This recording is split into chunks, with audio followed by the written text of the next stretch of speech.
Hello everyone, welcome back. In the earlier videos, we have seen theoretical part of Kafka, and also we have set up Kafka and Zookeeper on our local machine.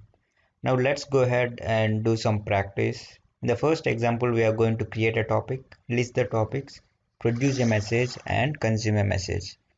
So we are going to achieve this using Kafka tools. So let's go ahead and start with creating of topic. Before creating the topic, ensure that Zookeeper and Kafka is running on your machine. Minimize these two windows. Let's go ahead and start creating a topic. Before creating a topic, ensure that you have Zookeeper and Kafka running on your machine. So to create a topic, we are going to use a Kafka tool called Kafka Topics. In Windows, check in the bin/Windows directory.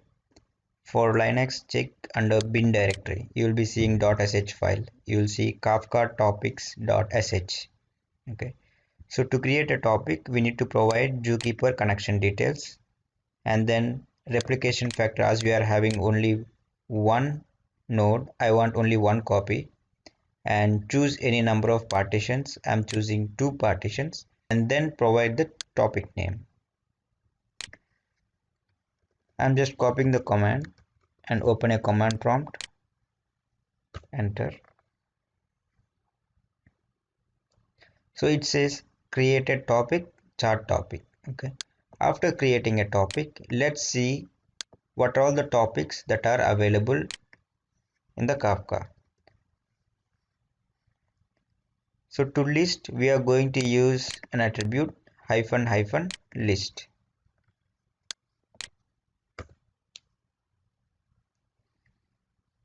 So these are the total topics that are available in Kafka. I have only one topic, that is chart-topic. Now let's go ahead and create a producer. For producing the messages, Kafka is shipped with a tool, Kafka Console Producer. Along with this, we need to provide Kafka server details and then topic to which we need to push the messages. Open a new command line and start the producer. So we have the producer ready and we can provide the inputs right away. So first message. I have the producer. To see this message, we need a consumer. So to create a consumer, we have Kafka console consumer. We need to provide one of the broker details and then a topic name from which you need to consume the messages, and also an optional parameter whether you want to consume from the beginning or from the current message. So I want to read all the messages from the chart topic. Open a command prompt and use the command to read the messages. So I have published the first message via producer. Now I got the same message into the consumer. Okay. Now let's keep them together. From producer, I'm going to send hello.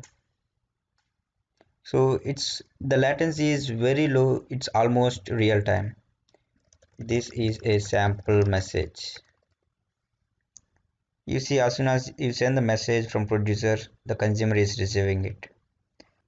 Now let's see what if we have multiple consumers. Okay.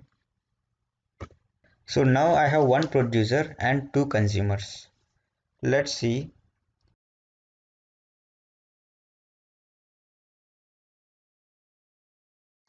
When I send the message, this is a test message. The same message is broadcasted to 2 consumers. So one copy to each of the consumer. Now let's go ahead and see how to create consumer groups. For this, I'm going to create a new topic called group chart topic. This is similar to the one which we have created earlier.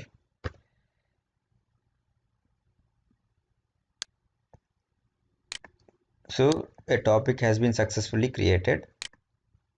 And now I'm going to create a producer, but this time I'm going to say that the input contains both the key and value. So and the key and value are separated by colon. Okay. So let's go ahead and create a producer.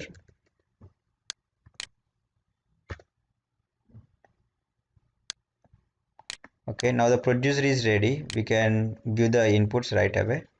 So I could say 1 colon 1. So I have a key as 1 and value as one. Now let me create a consumer.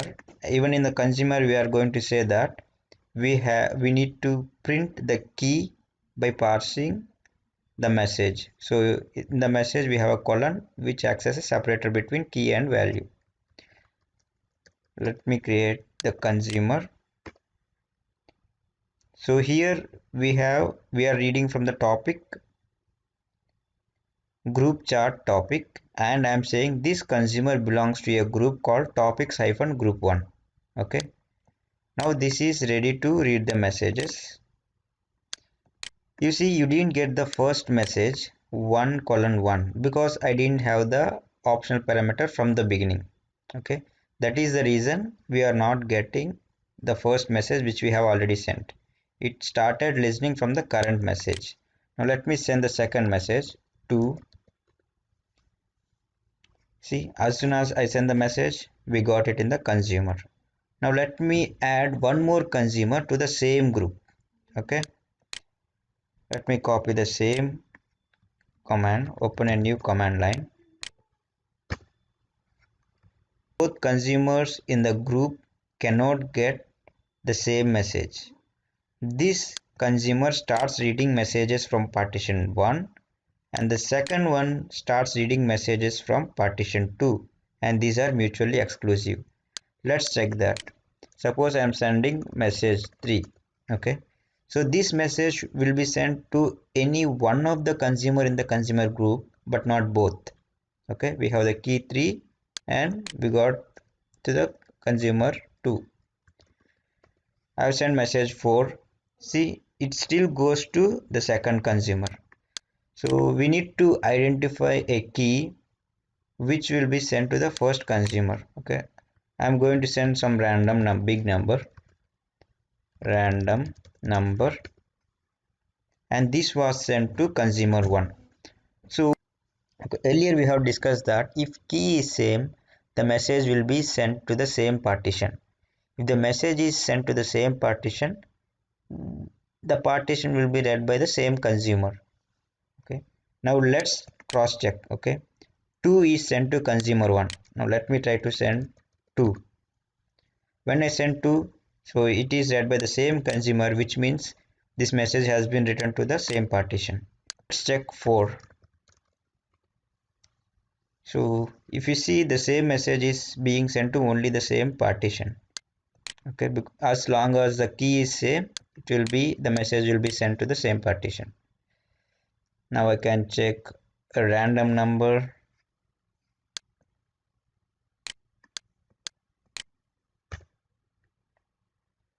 See, so this is how consumer group works. Now let's go ahead and start one more consumer belonging to the same consumer group. Okay, we have 3 consumers and only 2 partitions. Let me try to create the messages. 1, it should go to consumer, and let me create 2, it should go to consumer 1. Let me create 4,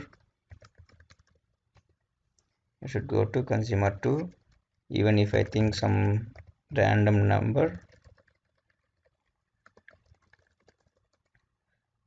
it goes to consumer 1.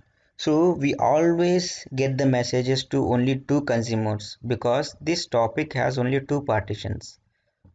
The third consumer remains always inactive. So we should always ensure that the number of consumers in a consumer group is less than or equals to the number of partitions in the topic.